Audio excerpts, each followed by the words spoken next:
fast you were going? What? How fast you were going? I don't know. 10? 8.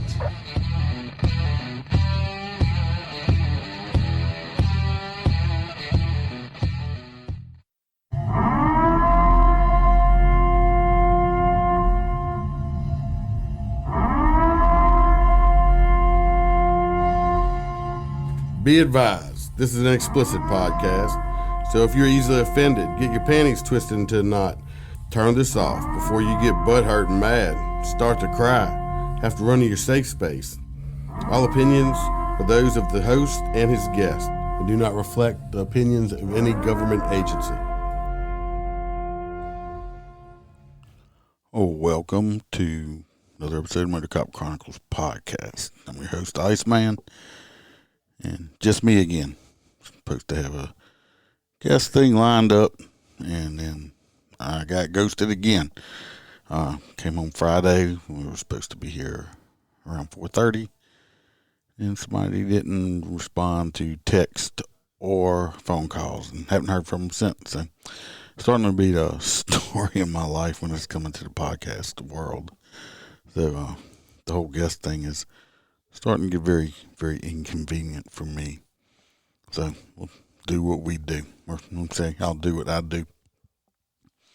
This past week, I don't know. It was interesting. It was very nice, pretty week. Let's talk about some stupidity. Everybody knows when you go to pump gas, they got the handle lock where it just kind of slides down where you don't have to sit there and hold it the whole time. Well, those are made for your hand don't cramp up. It's not made for you to lock the gas pump handle in while you're putting your gas in your car and leave and go into the store, the convenience store, to pump your gas and leave your vehicle unattended. Well, what was it, Thursday? Yes, Thursday. Was getting ready to go out and raise tickets on the interstate, and so I stopped to refuel at the same place I always do. Before I get out there, there's two rows of pumps. I'm on the outside row. I think it was a white, like a Honda or Kia SUV or something like that. Next thing I know, I'm out pumping my gas, and this is at a truck stop, and they got this little bathhouse area or something. I'm not sure what it was. Something for truckers. Next thing I know, I see this lady screaming, and then she takes off running across the parking lot, coming not in my direction, but in the direction of this white SUV. And I'm like, what the hell? Because I looked over, I didn't see nobody. And where I'm at, I really couldn't see all that much because my pump had me blocked because I was on the outside of it. Well, she runs over there, and I see her snatch it. At first, I thought it was her vehicle. She snatches the pump out of it, turns it off, and I'm talking just gallons. It wasn't like 20 or 30 gallons, but it was probably about, I don't know, let's say between 5 and 8. I'm on my own guesstimation. It's all over the concrete parking area now at the gas pumps, and this other lady comes out, which I recognized her. I think she was the manager of this truck stop. And they come out. Well, this other guy comes out. And if any of you who have watched TikTok or anything else, they got those, I won't say guys, I don't even know what they are. These two guys, younger guys, I guess, they're all tattooed up on their face, neck. Their hair is like, I don't even know how to describe it. Anyways, the island boys. I'm an island boy. Just trying that crap's all over TikTok. They're idiots. They got famous for doing a stupid rap song that sucks. And anyway, regardless, if you don't want to know what they look like, Google them. I'm sure you can find a picture of them. They're both quite ridiculous looking. Face tattoos, hair fucking all crazy looking and shit. They're both ridiculous looking. And the reason I bring that up is because this guy comes out of the station area, the building. His hair wasn't all different colors like that, but it was in the same design of it. So if you need to go see who the Island Boys are and see what I'm talking about, go look. And this guy's hair was this natural color of black. It was not dyed yellow or green, whatever their hair color is now. But he comes out and he's like, "Oh, what happened?" Well, he's like, "You walked inside and left it, and the gas was pouring out all over the place. It didn't shut itself off." Because I've seen it happen before. I mean, it's for you just don't have to stand there and hold it. You're supposed to pay attention to it in case something like that happens. This idiot, and that's being nice, be calling this person an idiot. This idiot takes the gas nozzle from the lady, goes to try to stick it back in the car. He goes and tries to put the gas nozzle back into the gas tank to put more gas in it. The woman screams at him. She says it can't fit any more gas. That's why it was overflowing. And she yanks it out of his hands and puts up. This dumb motherfucker is going to try to continue to put gas in his vehicle after he's got 5 to 8 gallons of it on the ground. That they're going to have to come out with dry all kitty litter, whatever they're going to put on the ground to sop all of it up. So just a complete idiot. That your car done overflowed with that much gas. You're going to try to put more gas back into it. Now, I looked at his pump. His pump was at close to $80 at this time. I can guarantee you this little SUV thing, it wasn't a big full-size one. It was a little small SUV. It didn't hold that much gas. He probably spent at least 20 of it on the ground. So, he's an idiot. Go look see who the Island Boys are, and you can get a gist of how this dude come walking out. I just looked down like, oh, Jesus. Shook my head. It's ridiculous. So, moral of the story is don't walk off and leave fuel pouring into your car just in case the little mechanical thing does not work on it, which they don't all the time. So, don't do it. Don't be a fucking Island Boy lookalike idiot and just have gas pouring all over the place. I believe it was later on this day. I made a traffic stop. I think they were doing 76, I believe, 76, 77, if I remember. I'm going straight off of memory here, as I usually do. I have 0 notes. The 76 or 77, they were westbound. Make the stop. Well, walk up and, advise why I stopped them and stuff like that. And I get the lady's driver's license. I go on back to my vehicle, get my stuff back. I think I dropped her speed down for her. I don't remember if I did or not. But anyway, I go back up. Two ladies in the vehicle. I'm having a conversation with them. The other one, come find it was the daughter, was the passenger. She said that they were studying. She was studying for some kind of I think she's gonna be a physical therapist or something like that, if I remember right. And she said she had a big board test coming up. They're heading back to Texas. She said they were listening to some epic music. I'm like, what's epic music? She kind of explained. I'm like, how can you be being epic in your music and learning and studying stuff? And I joked around with them, explained to them when I was a kid, my dad used to come in the room all the time and jump my ass because, I done fell asleep with the book on my face. And he asked if I was, learning the stuff through osmosis, absorbing it through my head. And I'm going to tell you, it did work because I was not the best student in the world when it came to my grades. I just wanted to bring it up. I did have a nice conversation with him. The funny part of it is she was in a U-Haul truck. So She was hauling ass in the U-Haul. So she was actually hauling in the U-Haul. I think they were coming back. I forget which state they were coming back. I think from Florida or something. And I think she advised that her mama had passed away, unfortunately, and they had, I think, picked up some of the furniture and stuff. But I just wanted to mention them. It's not too often you actually have traffic stops with nice people, and these were nice people. I did talk to the passenger, the one going to school, and said something about, old people or some other stuff like that. And I guess she was doing some kind of nursing stuff or aid stuff. I don't know. But she, said something about she got peed on one time. Somebody, like, I think her foot or something got peed on. So I think we had a pretty good chuckle about that. I made some funny references on it. But if they happen or if they are happening to listen, I appreciate the nice traffic stop.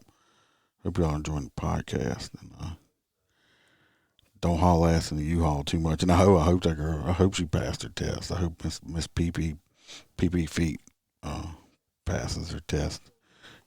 But you can't do that listening to epic music at all.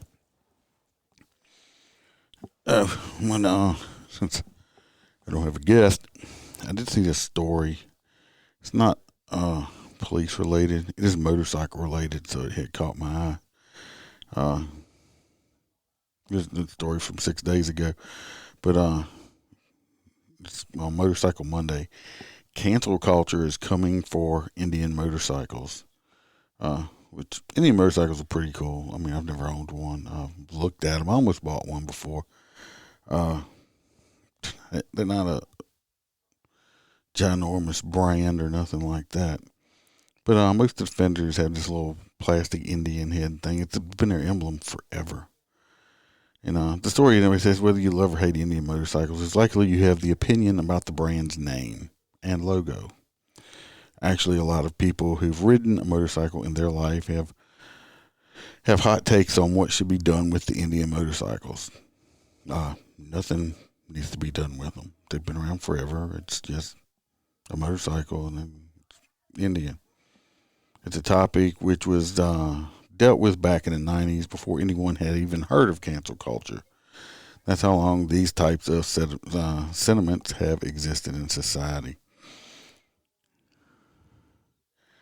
Like I said, it's people, they're bitching. Some argue Indian motorcycle is profiting off of the name and imagery of an indigenous people, which they say is exactly like when different tribes were forcibly kicked off their land by white settlers.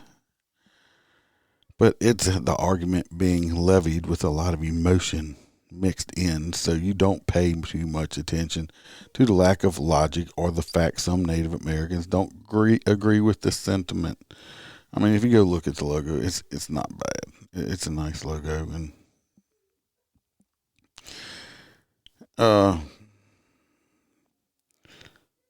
Indian motorcycle brand most notably had a lawsuit in the 1990s after a deal to have the Native American tribe make the bikes fell apart. It's a complicated legal case, but there was understandably a lot of bad blood from the deal gone sour. Most recently, a few voices in the motorcycle world have decided it's time. The time is now for Indian to change its name and logo. We'll let them explain it in their own words.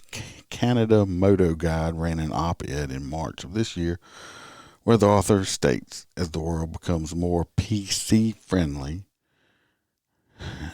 that's politically correct, not for personal computer, I do think that the name and branding will do more harm than good. I don't think the name of the motorcycle is really hurting anybody.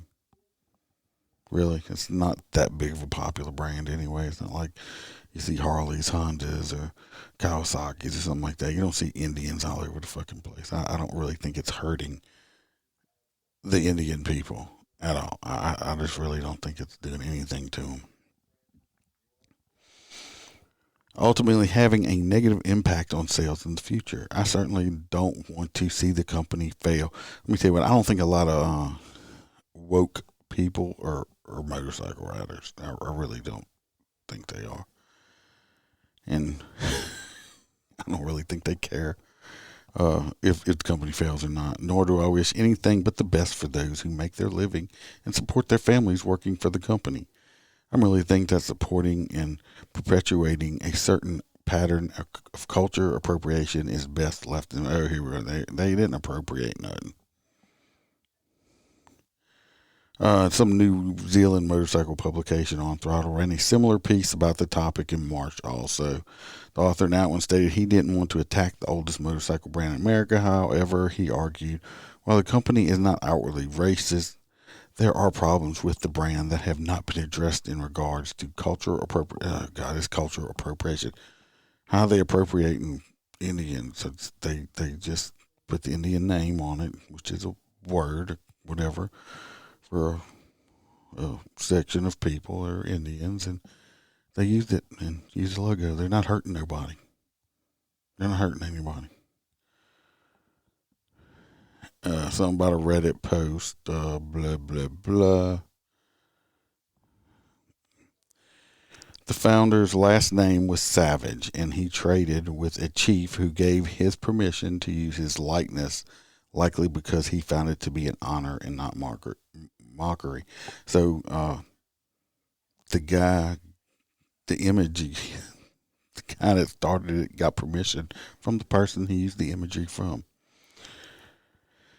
Nothing from the history of Indian motorcycles suggests a connection between the founders of the company and any Native American group. However, it seems they use names like Chief, Scout, and Chieftain to convey strength, not as mockery. Some take the usage as just the opposite. And like I said, I guarantee you the other people who think that is bad or mocking them are not people that ride motorcycles either.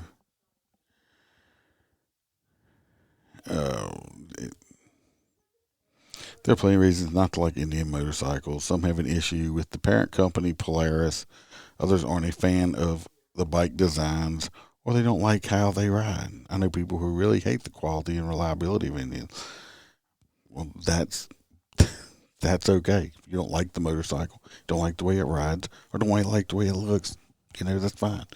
But there's nothing wrong with the name. This is my opinion, obviously lots of people recently, from stuff I've been listening to, disagree with my opinion, which I'm going to mention in a little bit. This ain't going to be long. But that's my opinion. I don't think anything's wrong with it. It's freaking stupid. Just like the NFL people with the Redskins now or something. I forget what their name's going to be now. I mean, who really cares? Was it hurting anybody? They were the Redskins forever, and now all of a sudden it's bad. We can't be called that. What the fuck is that country group? Lady Antebellum. They changed their name to something else because Antebellum was supposed to be something to do with plantation time or something like that. Like really, were they promoting racism or slavery? I don't think so. It's just a name that somebody picked for their musical group. I mean, when the Beatles, they changed the Beatles name from the Beatles. Are they negatively putting stuff out against bugs now? I mean, really? I mean, it's really fucking stupid. This woke thing, go ahead and try to cancel Indian. Like I said, the motorcycle's not really that big of a popular thing. So, go ahead. It's just stupid. Like I said, the people that want to cancel it or bitch about it aren't people that ride motorcycles anyway. All right, they're not going to be at a motorcycle rally. They might be at a poetry writing festival where they're all sipping tea with their pinkies in the air and licking each other's asses. But like I said, I really doubt that they're riding motorcycles or in that culture at all. You just ridiculous. What I mentioned a while ago was, it seems like my opinion is way different from a lot of people. If you haven't had a chance, go, it's on Apple now also. And I think it's on Spotify. And so it's getting out there.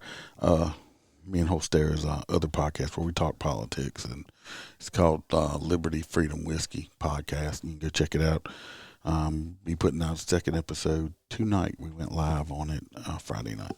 Let's go check that out. So like and subscribe. But they had that mass shooting in Michigan at that Oxford High School, and they arrested the parents recently. So the parents have been arrested. I think they're still in jail. I think they got $500,000 bond each. A lot of people. So me and Holster disagree on this, which is fine. That's great. Me and him don't agree on everything. That's what makes the world go around. But anyway, he agrees, and a whole lot of other people agree. People I've watched on YouTube and other podcasts I listen to and stuff like that. A lot of people say that they agree that parents ought to be arrested for this. And my opinion is, I don't think they should. I don't think the parents, like I said, if that's the case, if you go back and listen and read and everything, they had the parents had a meeting at the school with school officials a couple hours or so right before the shooting happened. The boy was in a meeting too. The school said something about bringing the boy home. The parents said no. Well, if you want to put the parents in jail, the school should be culpable to this school person, charge them, put them in jail. Also, if you don't remember, not long ago they had a school shooting in Texas. No, why wasn't those parents charged? And then it showed that boy straight up lied, said it was bullying and stuff like that. And come to find out he's a dope dealer and stuff like that. And he didn't spend 12 hours in fucking jail. Why didn't they charge those parents? So hey, I'd love to know y'all's opinion. Send a message on Facebook or send me an email or something. I'd love to know, if you have a different opinion, you think they ought to be charged also. Let me know why. Explain to me, please. Like I said, I just don't think the parents, especially they charged them with a accessory to murder. If you're going to charge them for something, I don't think it should be that. I think that's the wrong charge. So I think they go. If they do get a conviction, they set a real bad precedent. There's gonna be a lot of parents going to jail. Like I said, that's just my opinion. They got a lot. It seems like everybody. Like I said, a shit ton of people, especially on in podcasting and YouTube and all stuff like that. Like totally opposite of what I'm saying. That I don't think they should have been charged at all. But let me know your opinion. That's what makes the world go round. Bam says me and Holstera before the podcast started, we had a pretty good little discussion about it. She's like, "Are y'all not gonna do it? Y'all mad at each other?" I'm mad at him. I said, he believes one way and I believe the other. That's what, just because you don't agree with somebody, I don't mean you have to hate them or not be friends with them. Gee, you gonna agree with everybody all the time. I don't hate liberals. I just think they're a fucking complete moron. But like I said, that's what makes the world go round. Everybody can't have the same opinion and stuff like that or think the same way. It'd be a really, really boring place to live in. Anyway, that's going to be it. Like I said, a little short one, about 25, 30 minutes. Remember to like and subscribe. If you want to watch the live feed on Wednesdays, YouTube, Facebook, I think it's on Truvo and Twitch. Like and subscribe on there. Hit the bell on YouTube. If you're on Apple, give me a 5-star review. Write me a review. I'll read it out. If you are a first responder of any type, public service, and you have some funny stories or really any stories, but you'd like me to read them, and I know a lot of departments have real strict social media policies, but if you'd like me to read your story or whatever, I'll keep you anonymous and send them in. I enjoy doing that. Or if you know somebody that wants to be a guest, or if you want to be a guest, let me know. We'll keep you anonymous. We'll make up a nickname for you. Other than that, Wednesday we'll be back live. with some stories. I'm thinking about doing another Juveniles Gone Wild Part 2 because I have a shit ton I have been collecting. It's actually ridiculous. It's ridiculous. But so I ain't gonna keep y'all. Like I said, like and subscribe, hit the bell. Trying to get our numbers up. Always trying to get numbers up. Share it. Share it with your friends. Share it with your enemies. Share it with everybody. And maybe we'll keep getting bigger. Other than that, I keep forgetting I don't have any end music. I'm going to hit the button again. Anyway, watch your back. Watch your partner's back. Stay safe. And remember to smile because the Iceman could always be behind you.